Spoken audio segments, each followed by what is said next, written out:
Hi guys, welcome to my channel for another video. Okay, this was actually requested last year, I know. But I feel like better late than never know, wouldn't you say? That's what I say, girl. Before we get into these business mistakes, let me get into this look because this look is from my business. I'm wearing the Gabrielle wig today, which looks adorable with this hat thrown on over top of it. My earrings are called Lovers Rock, also available on my website, ToniDaley.com. My hat, my crochet hat, you guys have seen this before. This is actually from a business called Love and Locks Creations, who's my sister. She's on Instagram. You can check her out. I'll link her down below. I get comments asking for tips all the time, and because of that, I did also write 2 books. I have a book all about building a business and brand that's perfect for you. And I also have a book about starting a successful YouTube channel, which can also translate into a business. I want to start by saying I am absolutely by no means an expert in business in any way. However, I do feel like I've learned a little bit along the way, along my journey. And of course, I am not a gatekeeper. So I'm open to sharing any information that I think might be helpful. Business mistake that I made, number 1, is not defining success for myself. Essentially, when I did quit my job many years ago, this was during the time when actually a lot of YouTubers were starting to create a name for themselves, starting to create brands outside of their channels. And so I found it very inspiring as well. So I, of course, started my brand in my tiny little, what was it, like a 600 square foot condo. I was designing, creating, and shipping everything out of my condo. And eventually I moved on to a single family home and then ran the business out of my basement. My basement was pretty much my office and workspace. I was just fascinated watching all these girls build their brands and buy storefronts and, picking up their keys to their first storefront and renting office spaces to process orders and, filling warehouses with merch, and it was all very inspiring. And so that was what I internalized as success. Success was not a home-based business, according to everything I was seeing, right?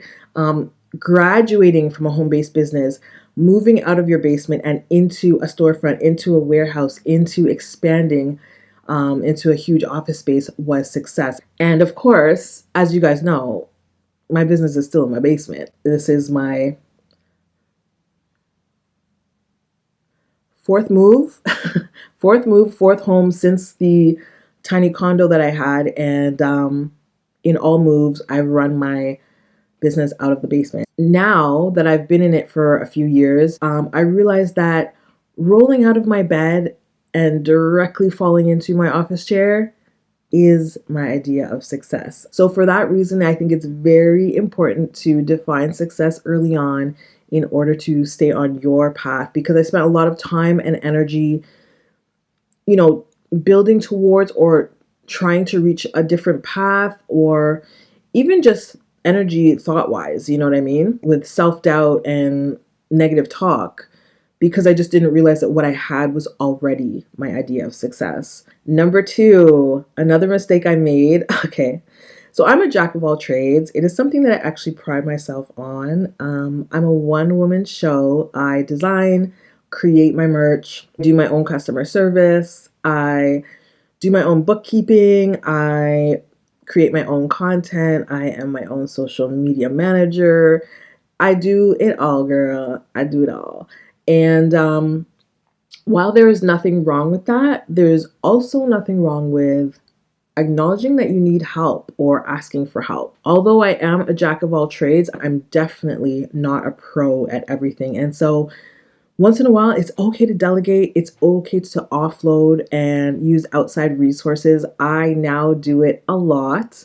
If there's ever something that I'm working on that I just can't perfect, that I'm just not happy with, or that I just can't figure out, to Fiverr I go. And this is not sponsored. I honestly use it a lot, acknowledging my weaknesses and letting somebody else pick it up. And that actually leads into my 3rd mistake, which is losing focus. I think tying into the not delegating actually is one of the reasons that I found myself losing focus, When you have too much on your plate, you take too much on, you feel overwhelmed. I get anxiety, I feel overwhelmed. And so offloading some of those tasks helps me to focus on the mission at hand. You start going through the motions.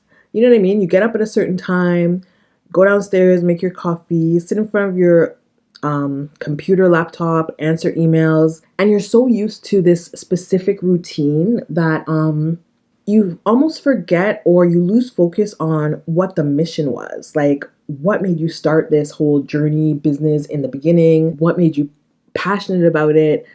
You know, what the people are asking for. And this goes for like business or YouTube channel or whatever. Now, having a mission statement maybe somewhere on the wall, just to help you not lose focus of why you're doing what you're doing, I think would be a good idea. Okay, number 4 is huge for me. This is something that I consistently have to work on. Being afraid of failure. For me, I have so many products, y'all. You probably can see some in the background.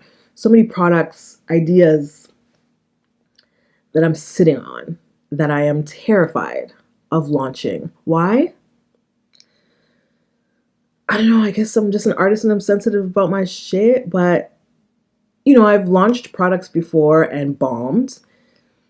The world didn't end. Maybe I lost a bit of money, but you know, I learned from it. I learned a little bit from every failed launch and took something back and moved on. I have to really force myself to get over that fear of failure, of putting myself and my work and my art out there. Because at the end of the day, you cannot fail unless you try. So I would say the last mistake that I think I made early on is collabing or partnering with the wrong people. This sort of ties into my number 1 mistake, which was not defining my own idea of success. So what happens, I feel like, is, yeah, you get swept up. Maybe you network, which, listen, networking is amazing. Nothing wrong with networking. But just because people are in the same space, the same niche as you, doesn't necessarily mean that they're the right people to partner or collab with. You can literally have the same customer base and have completely different visions, different brand statements, different ideas of what you want for yourself and your brand. And that's okay. This is a lesson that I had to really work on, and I feel like now I am very comfortable saying no. Just because we're in the same space, just because we get along, just because we're friends, just because we're coworkers, just because we're whatever, does not mean that we're the right fit to work together, collab with, partner with. Another example is brand deals. Like, just because I have natural hair doesn't mean I'm gonna accept every single natural hair product that comes my way. It doesn't mean that it's gonna work for me, etc. And yeah, the same thing goes for my business. Just because we're both in the same category, niche, a similar customer base, doesn't mean that we're going to work well together. So being able to recognize that and being comfortable saying no will save you a lot of time, girl. Thank you so much to my Tonette who requested this topic. I think it was great. Let me know down below if there's any other business topics that you want to talk about. I'll link everything that I mentioned, my books, my look, down below. Thanks for watching, and I'll see you guys in the next video. Peace.